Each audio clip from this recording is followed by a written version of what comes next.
Bonjour, bienvenue dans l'émission Coach Live. Nous allons vous montrer l'analyse vidéo du but de Girone contre Barça qui fait perdre le Barça. Donc ici, début de l'action, c'est une touche pour Barça. Ici, première, c'est le duel donc perdu, ok, mais c'est surtout les milieux qui sont tous partis un peu à l'abordage. Firmin, De Jong, et il y a juste pour l'instant la défense, on voit celui qui a fait la touche, donc qui est là. Après, on a les 4 défenseurs ici alignés avec le milieu défensif qui reste et qui va commencer à remonter aussi. Mais on voit bien la zone qui est libérée sur la perte de balle avec De Jong qui passe devant tout le monde et Firmin qui lui était dans le couloir pour la touche. Donc là, on a toute une ligne de 4 avec donc Lewandowski qui sont éliminés. Et donc, du coup, le contre s'opère. Ici, la prise de balle, donc vite vers l'avant. Là, on voit donc la zone intermédiaire entre les deux lignes avec les joueurs de Girone qui vont à fond vers le but.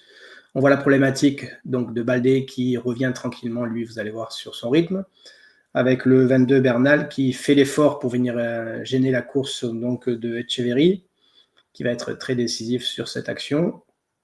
Donc, on continue. Là, il y a le contact, et oui, on pourrait signaler une faute ici, mais c'est vrai que ça ne se voit pas trop, parce qu'en fait, il contre le ballon en haut, donc il lui marche sur le pied, mais c'est vrai qu'on pourrait revenir dessus, il y a faute.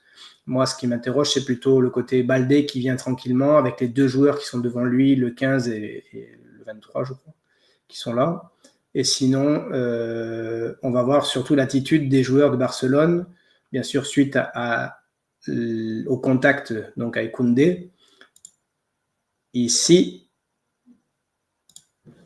donc, hop, je remets ici, et on voit en fait l'attitude des 3 joueurs ici, que j'ai mis en surbrillance, qui s'occupent plus du jeu, et donc dans ce niveau-là, ou dans ces niveaux de très haut niveau, les joueurs perdent des secondes et des mètres. Donc là, typiquement, on voit les 3 joueurs incriminés, qui sont plus à quémander au niveau de l'arbitrage, et du coup, ils vont perdre le fil de l'action et surtout quelques secondes, millièmes de seconde, voire des mètres.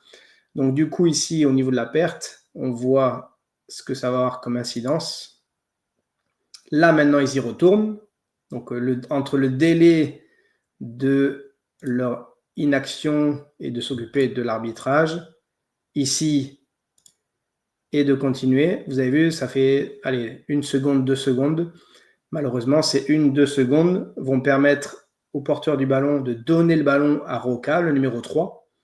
Donc, on continue. Là. Donc, du coup, vous voyez les mètres qu'ils ont perdus, de par le fait qu'ils se soient occupés de l'arbitre plus que de l'action, sachant que l'action n'est pas sifflée, donc autant aller au bout, sachant que maintenant, l'arbitre peuvent revenir sur les actions, donc autant aller au bout, et puis on verra bien ce qui se passe. Sauf que les mètres qu'ils ont perdus, là, on voit la problématique. Les 3, ils sont à 1 mètre du porteur, 1,50 m. Et au final, c'est ces 1,50 m qu'ils n'ont pas fait au moment où il y a eu la faute et ils ont quémandé au niveau de l'arbitrage. Donc du coup, ça permet à Roca de se tourner et de remettre le ballon en retrait, donc pour Beltran qui va lui enchaîner contrôle-frappe, tac, et la frappe. Et là, on voit les défenseurs, dont Baldé, qui donc laisse l'intervalle pour la frappe, pour le but, et donc le but derrière. Donc si on regarde l'action au départ, la touche, le milieu qui part à l'abordage, donc plus de personnes dans la zone intermédiaire entre la défense et le milieu. Ici, contre. Donc Bernal qui fait l'effort de venir gêner le 14. Koundé qui rentre, le duel, et on voit Baldé qui traîne à revenir avec les 2 qui sont devant lui. Et là, les joueurs qui parlent plutôt à l'arbitrage plutôt que de continuer l'action et qui perdent le mètre ou le mètre 50 ou le 2 mètres qui va manquer sur la suite, dans la continuité. Donc ici,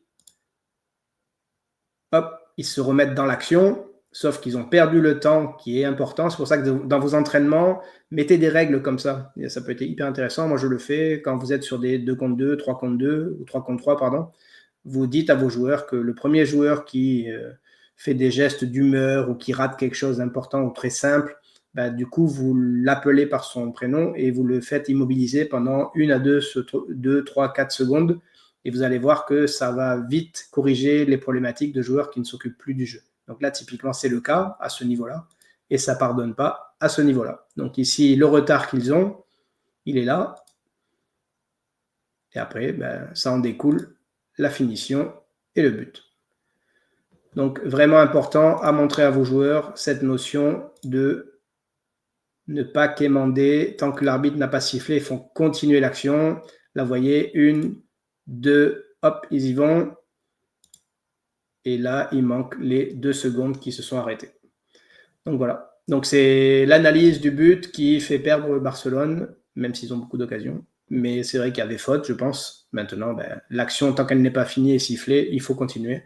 Donc voilà. N'hésitez pas à vous abonner, à cliquer sur la cloche et on continue d'analyser des buts et surtout pour comprendre d'où viennent les conséquences du but. À bientôt.